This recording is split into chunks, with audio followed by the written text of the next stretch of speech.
The next issue is that science is not the only yardstick for truth, because there are other sources of knowledge. And for me, this is the most frustrating. It's like people are not even bothered to read a basic philosophy book. Philosophy 101. If you're 16 years old and buy an A-level standard book on epistemology, the study of knowledge, and you would see that there are other sources of knowledge other than just touching and feeling things. One of them include testimony, believe it or not, the say-so of others. And let me summarize what I'm saying with what happened a few years ago with Professor Lawrence Krauss. So obviously I did a few mistakes as well. People change. If you're the same person you were 4 years ago, then you have issues. So, I follow kind of a Bruce Lee philosophy. You should be like a river that you keep on flowing, right? So I'm not the same person. You don't step in the same river twice, as they say, because it's changing, isn't it? Yeah. But anyway, there are some good things to learn from that discussion with Mr. Krauss. And I said to Krauss, hey Krauss, I didn't do it that way, but you know what I mean. I said, hey Professor Krauss, you have a metaphysical presupposition. You think that truth is as a result of what you touch and feel. He said, yes, of course, I'm a scientist. And I said, fine, but there are other sources of knowledge. He said, like what? And I said, testimony. And he sniggered at me. He said, I just do the science. And I said, well, do this science. Do you believe in evolution? He said, yes, of course, I follow the evidence. And then I said to him, have you done all the experiments yourself? Have you done all the science yourself?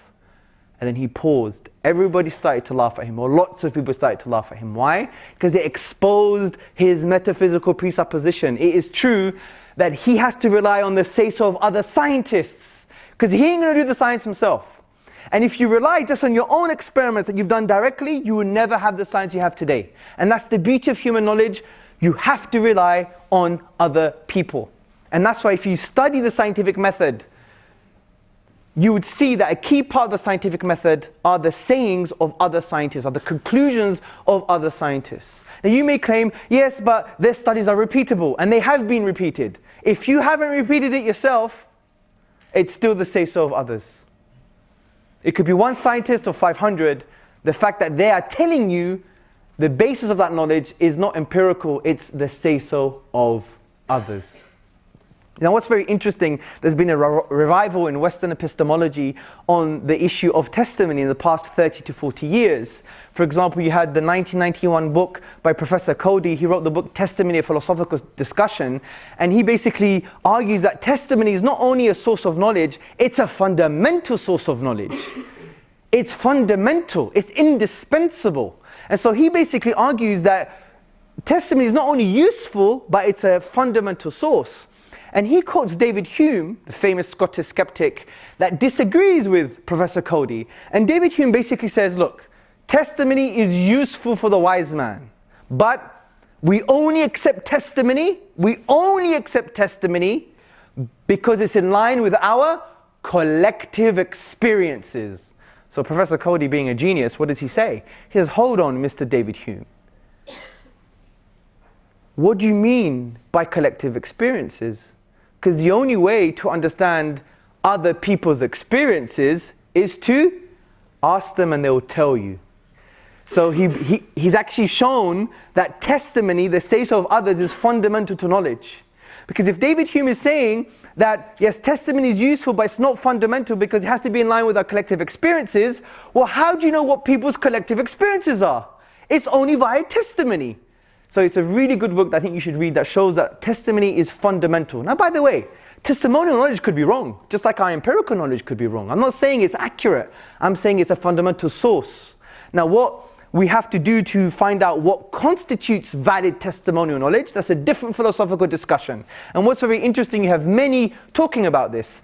Dr. Elizabeth Fricker, she makes a really good point. She says, look, given my limitations as parametric, given that I'm a limited human being, I can't know everything. I have to rely on the authority of others, which is simple as that.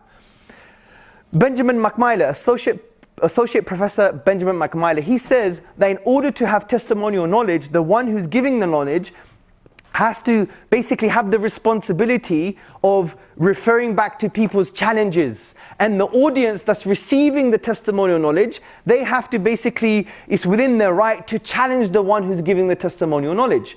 You have, for example, Emerita Professor Keith Lehrer. He's brilliant. You know what he says? He says, in order for testimonial knowledge to be valid or to be constituted as knowledge, you have to be trustworthy in your assessments on the trustworthiness of others.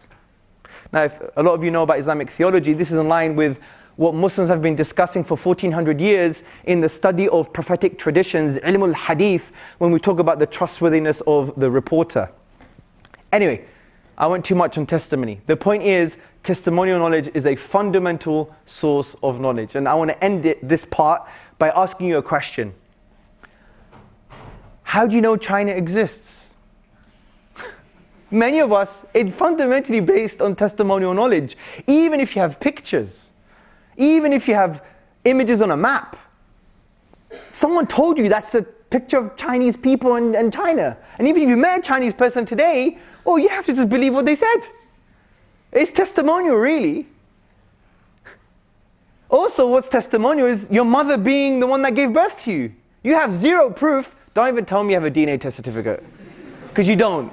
And if you did, that's still testimonial. It's a certificate, a testimony that someone did something. You didn't do it yourself, right? So from that point of view, how do you know your mother gave birth to you? You only know because of testimonial evidence. The fact that your dad told you, the midwife told you, there's a certificate, there may be a video, right? The video is not empirical because you didn't come out like that, bro, did you? With a beard and glasses and a laptop. Imagine, that would be a miracle. God exists, right? So you weren't capitated from your mother's womb like that, were you? No, you had a different face. Obviously far more cuter. So, yeah. So from that point of view, someone have to tell you, hey, that was you when you were a child. So when it comes to things like China and the existence, the fact that you believe that your mother gave birth to you, it's all testimonial knowledge. So it's not true that science is the only source of truth, the only yardstick for truth, because we have other sources of knowledge like testimony.